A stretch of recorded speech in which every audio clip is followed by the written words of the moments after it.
നമസ്കാരം. അൽ ട്രോളനിലേക്ക് എല്ലാവർക്കും സ്വാഗതം. എന്താണ് അൽ ട്രോളൻ എന്നല്ലേ? ഇപ്പോൾ ഫേസ്ബുക്ക് ഒന്നും ഉപയോഗിക്കാത്തവരായി ആരുമില്ല. എല്ലാ ദിവസവും നമ്മളൊക്കെ ട്രോളുകളും കാണുന്നുണ്ട്. രാഷ്ട്രീയ നേതാക്കൾ എങ്ങനെ ട്രോളുകളിൽ നിറഞ്ഞു നിൽക്കുന്നു എന്നതാണ് അൽ ട്രോളനിലൂടെ നമ്മൾ പറയാൻ പോകുന്നത്. എന്തായാലും ട്രോളുകൾക്കൊന്നും ഒരു ക്ഷാമവുമില്ല ഈ നാട്ടിൽ. തിരഞ്ഞെടുപ്പ് അടുത്തതോടുകൂടി ഉറപ്പിച്ചു തന്നെ അത് പറയുകയും ചെയ്യാം. അപ്പോൾ ഇന്നത്തെ അൽ ട്രോളൻ ആരെന്ന് നോക്കാം. ശശി തരൂർ.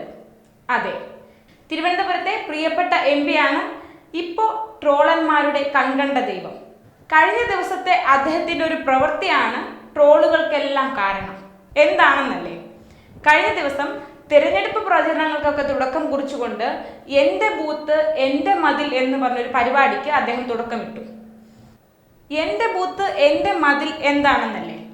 പോസ്റ്ററുകളും ഫ്ലെക്സുകളും ഒക്കെ ഒഴിവാക്കി പണ്ടത്തെ രീതിയിലേക്ക് ഒരു തിരിച്ചുപോക്ക്. മതിലുകളിലും ഭിത്തികളിലും പ്രചരണത്തിന് വേണ്ടി ഉപയോഗിക്കുക, അവിടെ പെയിന്റ് കൊണ്ട് എഴുതുക. അതാവുമ്പോൾ പരിസ്ഥിതിക്ക് വേറൊരു ദോഷവുമില്ല എന്ന്. പക്ഷെ ഇത് കഴിഞ്ഞ് നമ്മുടെ MP ഒരു തട്ടുകടയിൽ കയറി ഒരു ചായ അടിച്ചു. അതാണ് ഈ കുഴപ്പങ്ങളെല്ലാം വരുത്തി വെച്ചത്. ചായ അടിച്ചതല്ല, ചായ അടിച്ചു എന്നുള്ള കാര്യം ഫേസ്ബുക്കിൽ അങ്ങ് എഴുതിയിട്ടു. കടിച്ചാ പൊട്ടാത്ത ഇംഗ്ലീഷ് മാത്രമല്ല, നാലാൾക്കാർക്ക് വായിച്ചാൽ മനസ്സിലാകുന്ന ഇംഗ്ലീഷും അപ്പോൾ അറിയാമെന്നായിരുന്നു കുറെ പേരുടെ കമന്റ്. എന്നാൽ അത് മാത്രമല്ല, ഒരു തട്ടുകടയിൽ നിന്ന് ചായ കുടിച്ചതിൽ എന്താണ് വലിയ കാര്യമെന്ന് ചോദിക്കുന്നവരും കുറവല്ല.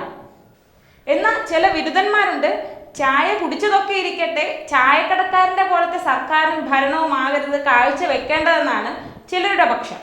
എന്തായാലും ഒരിടവേളയ്ക്ക് ശേഷം വീണ്ടും ശശി തരൂർ ട്രോളുകളിലെല്ലാം നിറഞ്ഞു നിൽക്കുകയാണ്.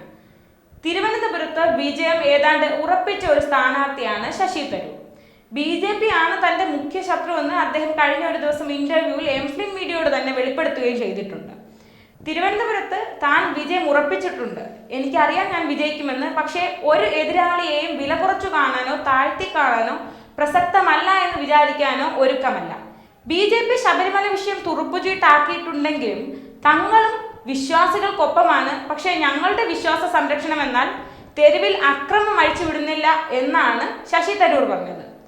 എന്തായാലും ട്രോളുകളിൽ നിറഞ്ഞു നിന്നതും ഇത്തരത്തിൽ വാർത്തകളിൽ നിറഞ്ഞു നിൽക്കുന്നതൊന്നും ശശി തരൂരിനെ പോലൊരു നേതാവിന് പുത്തരിയല്ല.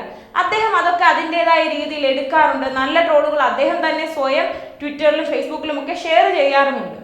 തിരഞ്ഞെടുപ്പ് അടുത്തിരിക്കുന്ന ഈ സമയത്ത് ട്രോളുകളിൽ നിറയുന്നതും ആൾക്കാരുടെ ഇടയിലേക്ക് കൂടുതൽ എത്തുന്നതും അദ്ദേഹത്തിന് ഗുണകരമാവുകയുള്ളൂ എന്ന് അദ്ദേഹത്തിന് എന്തായാലും നല്ലവണ്ണം അറിയാം. ഇന്നത്തെ ട്രോളിൻ്റെ ദൈവം ശശി തരൂർ.